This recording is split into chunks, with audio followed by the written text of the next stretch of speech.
Today, in this edition, we will be discussing diplomacy in the Horn of Africa and the contentions in the Horn of Africa, how it is solved, and how the countries in the Horn of Africa are cooperating to address the conflicts in this region.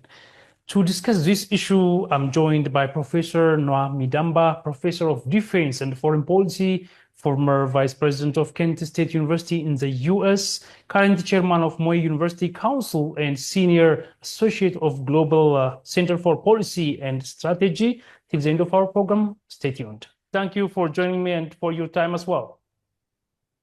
Thank you, Beleter. I'm very happy to join you for this special program. Professor, would you tell us a bit about yourself before we dive into our discussion, please?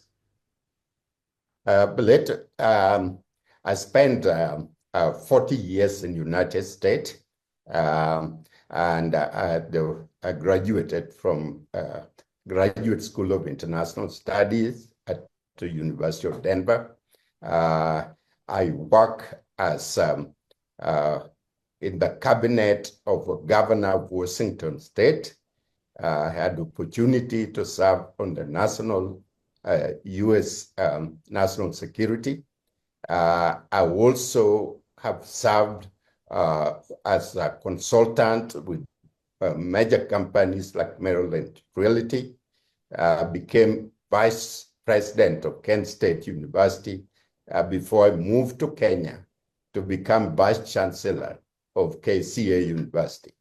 And now, of course, I'm serving as the chairman of Moi University and also very, very active with Global Center for Policy and Strategy, which is a think tank that is thriving and growing very fast. Would you tell us the diplomatic relations and cooperation between Kenya and Ethiopia before going to other countries, please? Yes. Before I do that, my friend Beleter, I want us to think about the global world and how the continent of Africa fit in.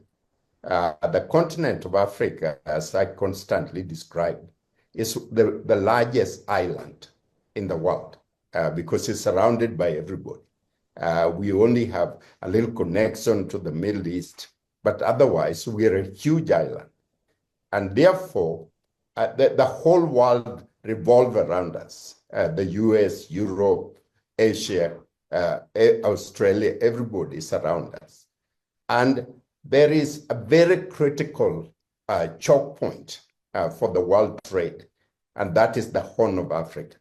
And so in this region where we are, is a region that every single person around the world is watching very closely to the extent that we're able to work together as countries, and peaceful resolution is very critical. And also other countries around the world, whether it's Middle East or Australia or India or America, they all want a hand in what's going on in this particular area. The critical relationship between Kenya has continued to thrive. There's never been any major dispute. There was only a conflict in a Aleutian Triangle, which was solved amicably for both countries. And both countries are trading with each other. We have active bilateral relationships that have been signed. I'm proud to say I'm a member of the Kenya-Ethiopian Committee, which is a friendship, people-to-people relationship, which is promoting trade, promoting sports, promoting youth exchange, promoting education. And we're just people, and so we have a major network of Ethiopians and Kenyans business people that are working together. I'm constantly in touch with this group of people. And so all this relation, then we on the regional cooperation, Kenya and Ethiopia have always been on one side. Where there's a dispute in Somali that we have seen. And now the issue of Renaissance Dam and impact the future. Kenya and Ethiopia on one side, and no border dispute relationship, and current state of relationship is even going stronger because not only we compete in sport, but we also support each other in that area. We are also actively exchanging education and involved with quite a number. And then the most important thing is access, Ethiopian access to the sea. There's a lot of goods and services that are running through Kenya into Mombasa area. And the former president, President Kenyatta, and of course, the Ethiopian Prime Minister, came close to opening a major artery that come all the way from Addis Ababa to Mombasa, with Ethiopian having a major access for its goods and services. So we need to move up our game, but respect each other, respect the people, respect the voice of people in terms of our future and what we do on a day-to-day basis. All right, Horn of Africa is becoming hotspot for global powers. How can regional states like Kenya and Ethiopia collaborate to tackle emerging threats in the Horn of Africa? We cannot acquire all these military machines and then the next time turn it on each other to destroy what we have created and kill each other.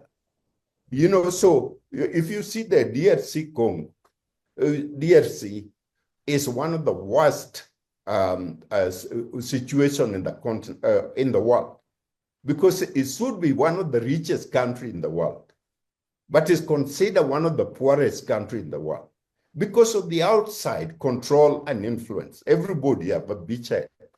You know, the people with airstrip, they're taking gold, diamond, fine mineral resources, which Trump need and everybody. They're all taking it at cost.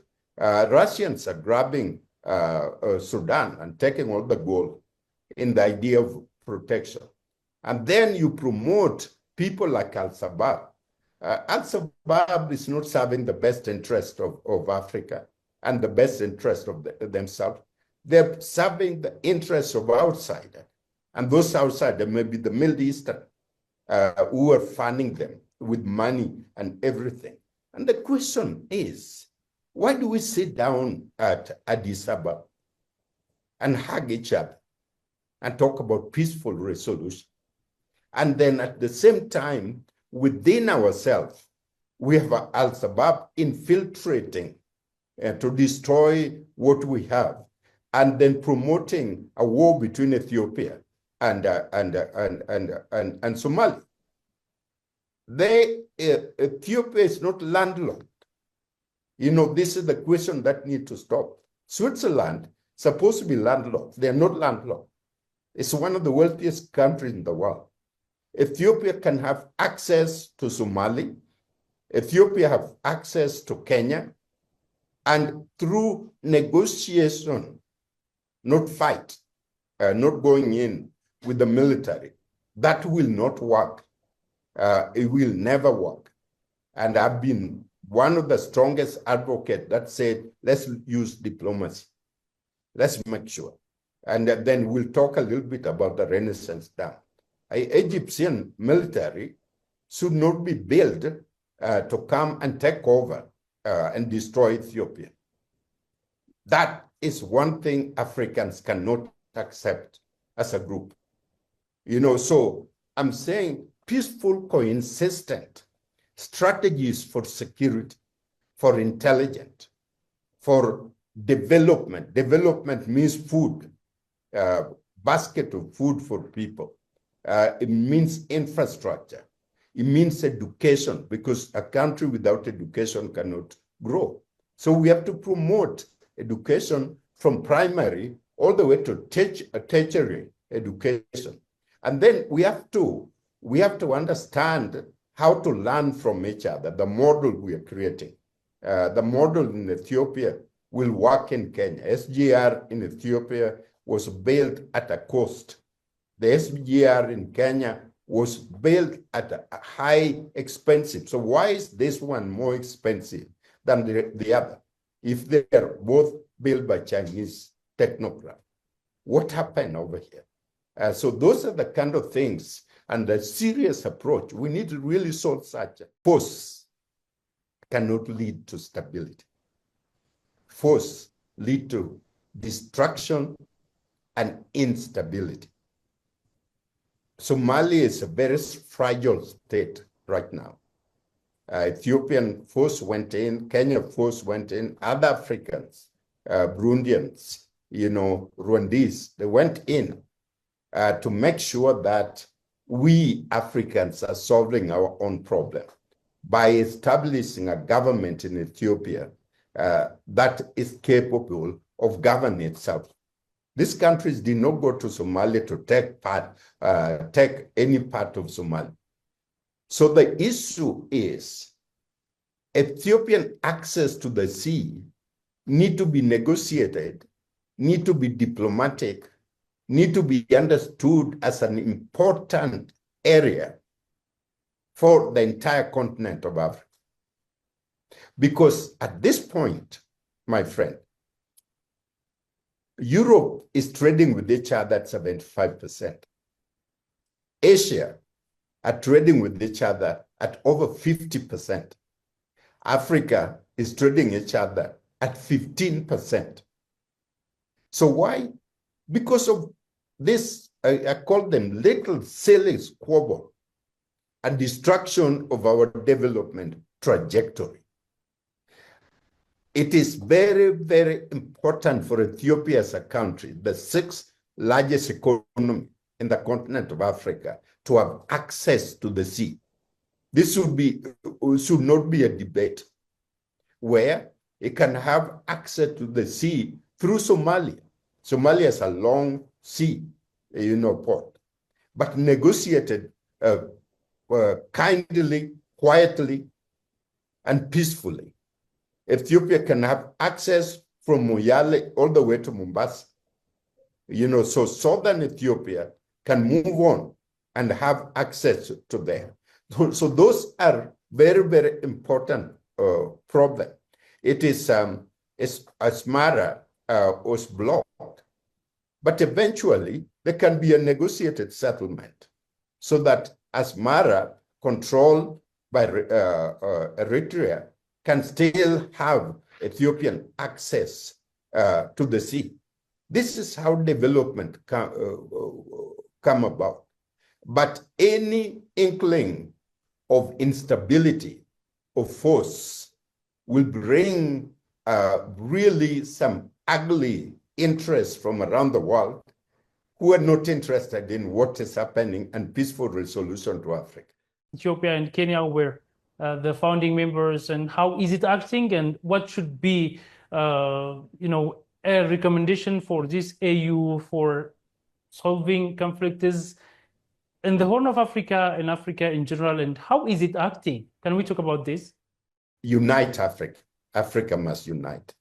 And the whole idea of the uniting Africa was not only the people of Africa, was also uniting descendants of Africa who are now living in Americas, South and North America, and Europe, bringing them back together in the Caribbean to work with us really to create Pan-Africa such that we are able to exchange goods and services. We're able to be guided by our elite technocrats, engineers, medical doctors, and all that.